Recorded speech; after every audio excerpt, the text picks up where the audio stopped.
Hey guys, Lothens here. I was a shoutcaster for the PPL for the first 2 seasons of its existence, and now I'm a firepower player on a competitive Atlas Reactor team. I've been playing Atlas Reactor since pre-alpha, during the sneak peek, starting more than a year ago. So at this point, I kind of know what I'm doing, so hopefully that transitions into this guide. But enough about me, we're here to talk about Zuki, the Belle of the Bomb. Zuki, of course, is a firepower freelancer specializing in massive amounts of AoE damage and explosions. She's in the top tier of firepower freelancers, but won't be on the mandatory banner pick list right away. She has great damage, the highest single turn damage in the entire game, but she does require a lot of stars to align to pull this off, which doesn't make her the very top pick. The Belle of the Bomb shines in situations where the enemy team doesn't have much room to maneuver. Maps like Cloudspire and Omni Reactor Core are her best. If timed right, she can go around shield abilities or force shield or dash cooldowns with her delayed damage, and she can also avoid cover by shooting around it with her AoE damage. But she does have a few weaknesses. She has a hard time being effective if the player can't predict where enemies will be the following turn. And on large maps, like Flyway Freighter and Evos Laboratory, where maneuverability is more open, it becomes very difficult to maximize her damage per turn.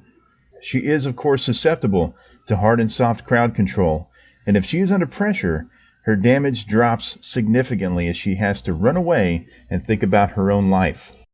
Zuki, as with just about any other firepower freelancer, wants to stay on the outskirts of the fight, taking advantage of cover at all times due to low HP.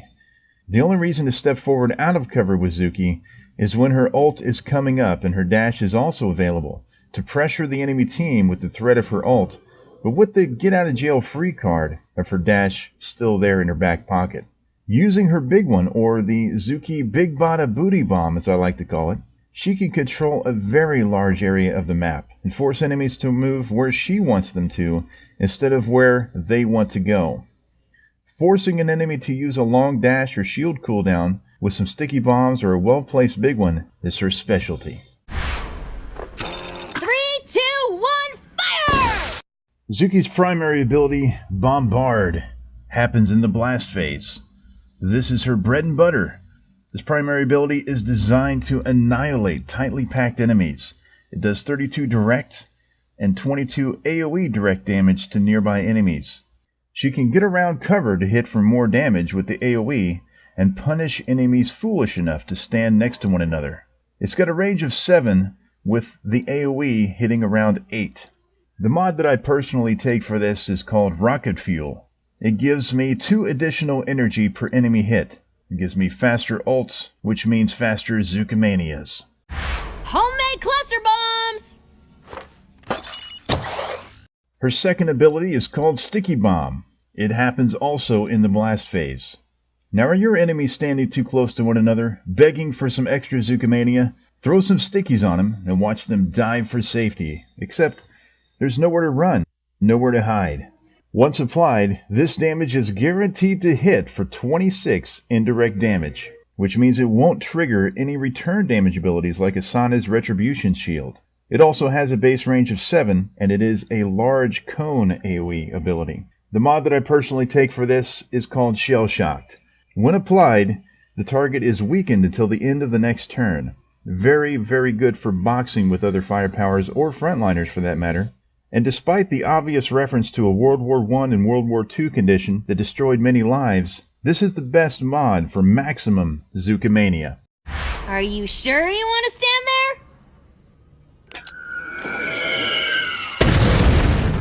Zuki's third ability is called the Big One, or the Zuki Big Bada Booty Bomb. This occurs in the prep phase.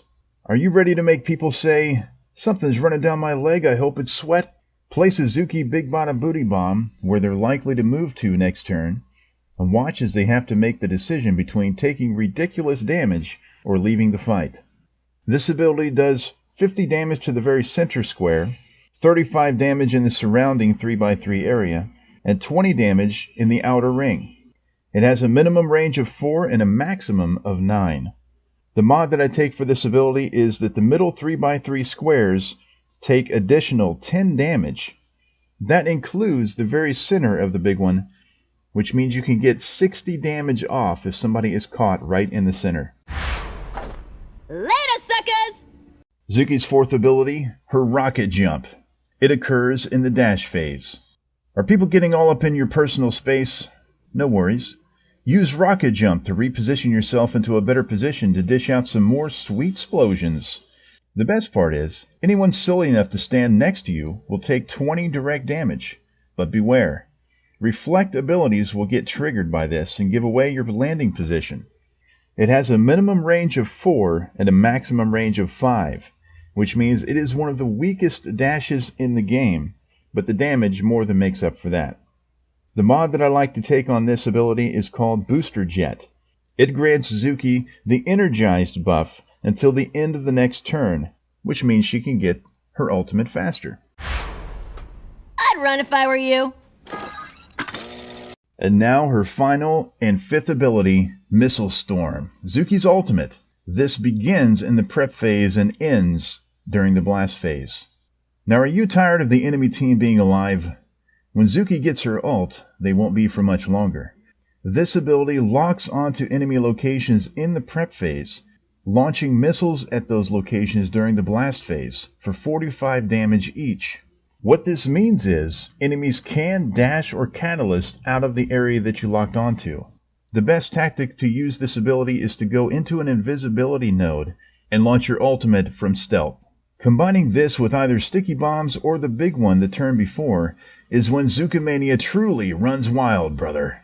It has a range of 7, and the mod that I like to take for this ability is called Artillery Barrage. It grants 2 extra range for a maximum of 9. So you can hit enemies on the other side of the map.